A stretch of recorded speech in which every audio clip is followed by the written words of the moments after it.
What are the basic exchange time constraints? Now, there are only a few rules which are critical to making your exchange qualify, and one of the most significant is the total time you have available to complete a deferred or delayed exchange. Okay, the first important time rule. You have a total of 180 days in which to sell your relinquished or exchanged property and complete the purchase of your replacement property or properties. This is called the exchange period. Also, if you buy more than one property, make sure the last one you close is still within that 180-day exchange window, or it will not qualify.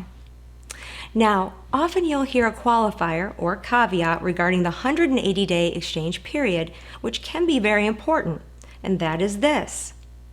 You actually have 180 days, or whenever your tax return is due, whichever comes first. So what does that mean? Essentially this. If you close your relinquished or exchange property late in the year, let's say for instance around Thanksgiving, you won't have a full 180 days between then and when your tax return is due on April 15th, right? Therefore, if that's the case for your transaction, in order to get your full 180 days, you will need to file an extension of your tax return in order to include your exchange in that return. That's what tax return qualifier really means. Okay, second important time rule. After you close your relinquished or exchanged property, you'll have 45 days from that closing in which to name a candidate or target properties in which to exchange. This first 45 days out of the total of 180 is called the identification period. Also, this is important to remember. You must identify under some basic rules. The only time you don't really have to identify is if your replacement property is already closed within that 45-day window. That's kind of de facto identification anyway, isn't it? Now, there are two main rules for identifying which we cover elsewhere, but let me give you both rules quickly.